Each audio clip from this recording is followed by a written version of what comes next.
Goeiedag aan al ons goeie nuusvriende. Is lekker om weer 'n bietjie tyd saam met julle te kan spandeer.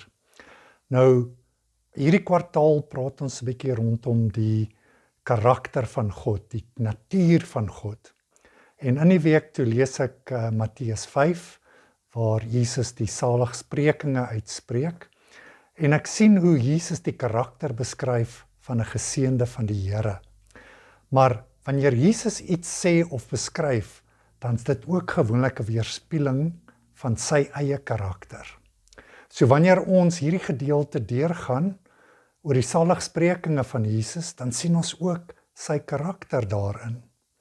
So ek wil die teks gebruik, Matteus 5 vers 3 tot 12, en dit praat rondom wie is werklik 'n geseënde. Maar my teksvers kom uit vers 3, salig is die armes van gees, want aan hulle behoort die koninkryk van die hemele. En dan wil ek ook Romeine 12 vers 2 gebruik.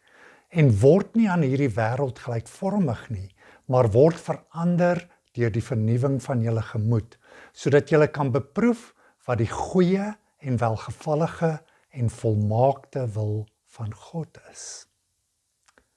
Tot sover. Jesus se saligsprekinge beskryf 'n lewe wat radikaal anders is as die wêreld se standaarde. Die wêreld sê, geseënd is die rykes, die sterkes, die gewildes. Maar Jesus sê, geseënd is die nederiges, die wat treur, die vredemakers. Nou dit staan loodreg teenoor mekaar, totaal teenoor wat hierdie wêreld sien as geseënd. En Paulus bevestig dit in Romeine 12 vers 2, ons moenie gelyk word aan die wêreld se waardes nie, maar 'n vernuwing van denke ontvang. Dit word dus van ons verwag om nie dieselfde te dink en te sien as hierdie wêreld nie. Ons gedagtes en denke moet verander word, soos ons Jesus toelaat om in ons lewe te werk, om ons te verander dag na dag meer na sy beeld. So kom ons kyk bietjie 'n nuwe definisie van seën. As ek lees vanaf vers 3 tot 5 in Matteus 5. Salig is die wat arm van gees is, want aan hulle behoort die koninkryk van die hemele. Salig is die wat treur, hulle sal vertroos word. Salig is die sagmoediges, want hulle sal die aarde beerwe. So ons sien armes van gees, die wat treur, die sagmoediges. Dit lyk na swakheid vir die wêreld, maar dit is krag in God se oë. Romeine 12 vers 2 herinner ons word nie gevorm deur wêreldse denke nie, maar deur God se wil. Ware seën begin by 'n nuwe manier van dink, 'n vernuwing van ons gemoed. Dan kyk ons na vers 6 tot 8, en hier gaan dit vir my rondom 'n hartsverandering bring ware versadiging. Vers 6. Salig is die wat honger en dors na die geregtigheid, want hulle sal versadig word. Salig is die barmhartiges, want aan hulle sal barmhartigheid bewys word. Salig is die wat rein van hart is, want hulle sal God sien. Honger en dors na geregtigheid. Barmhartigheid en reinheid van hart wys 'n lewe wat anders dink as wat die wêreld dink. Die wêreld dors na plesier en selfbevrediging. Kinders van God dors na geregtigheid. Romeine 12 vers 2 sê dit is juis deur vernuwing van ons denke dat ons die volmaakte wil van God ontdek. Dan kyk ons na vers 9 tot 12. Lewe van vrede en getrouheid ten spyte van vervolging. Vers 9. Salig is die vredemakers, want hulle sal kinders van God genoem word. Salig is die wat vervolg word ter wille van die geregtigheid, want aan hulle behoort die koninkryk van die hemele. Salig is julle wanneer die mense julle beledig en vervolg en valslik allerhande kwaad teenoor julle spreek om my ontwil. Nou die wêreldse logika sê, vir my pyn, hou aan die mense se kant, soek eie voordeel. Jesus sê, wees vredemakers, selfs al bring dit vervolging.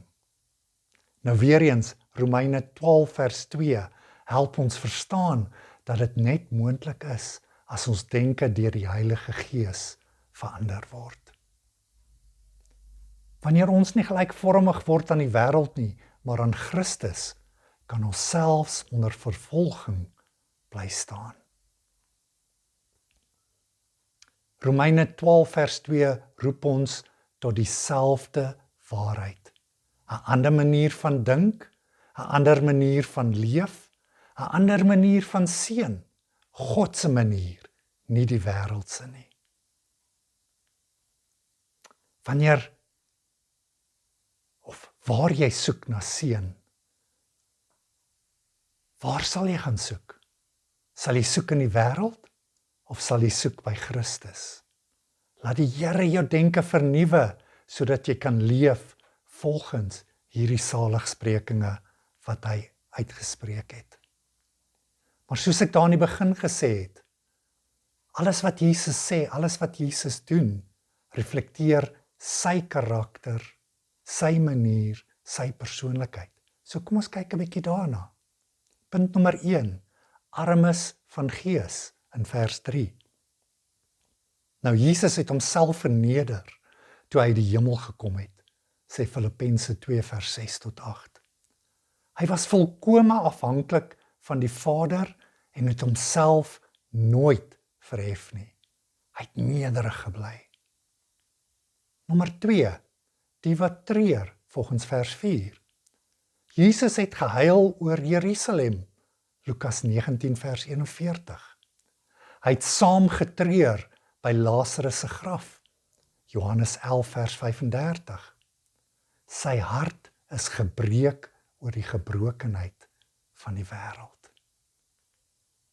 Nommer 3, die sagmoediges in vers 5.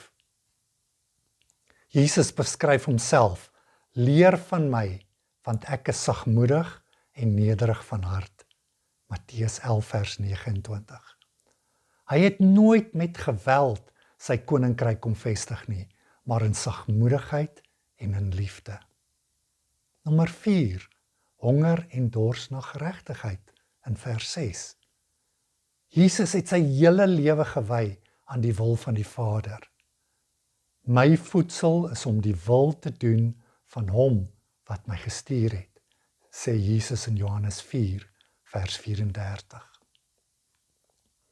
Hy was die volmaakte beeld van geregtigheid en het self gesê hy het gekom om alle geregtigheid te vervul.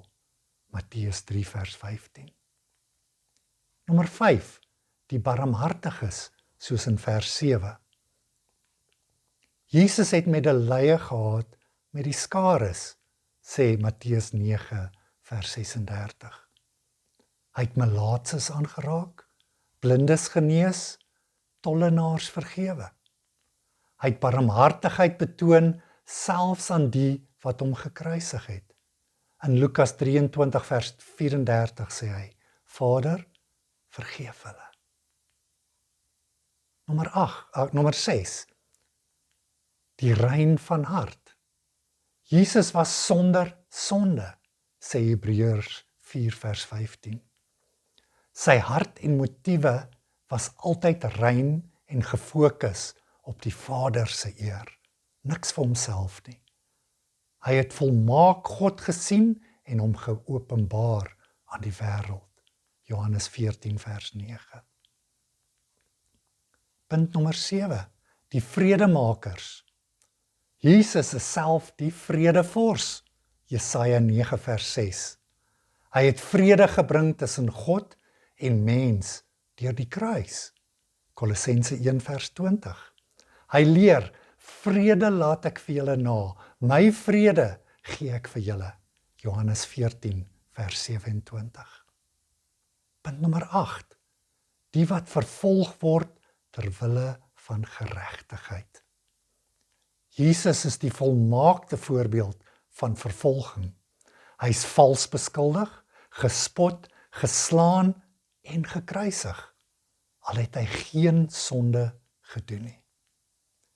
Tog het hy standvastig gebly in gehoorsaamheid aan die Vader. Nou die saligsprekinge is nie net 'n lys van hoe ons moet leef nie. Dis waarlik 'n spieelbeeld van Jesus self. Hy is die nederige koning, hy is die trooster, hy is sagmoedig en barmhartig, hy is rein en volmaak in liefde, hy is die vredevors en die vervolgde regverdige. So wanneer ons die saligsprekinge uitleef, weerspieël ons die karakter van Christus in ons eie lewe. Ons sien Jesus Christus se uitbeelding in al daardie karaktereienskappe.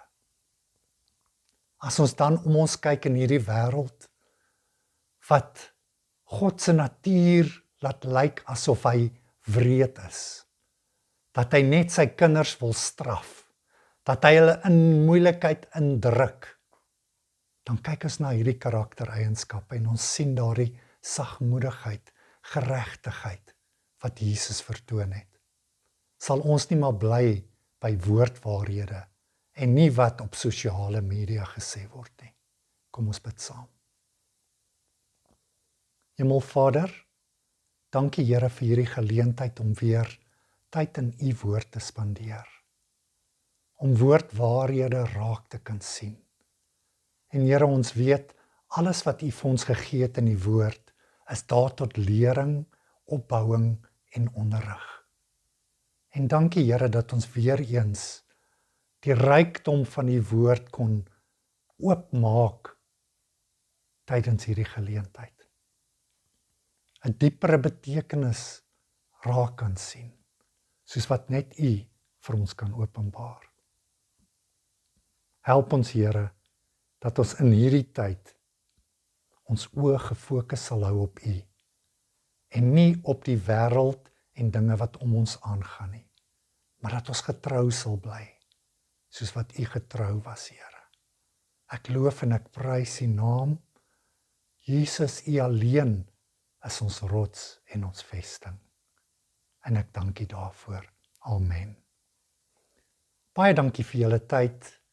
Ek wens vir julle 'n geseënde week verder. Mag die rykdom van Jesus Christus in julle harte vol raak, dat julle riviere, strome, fonteine van lewende water sal laat opborrel en mense om julle sal aanraak. Seëninge vir julle. Totsiens.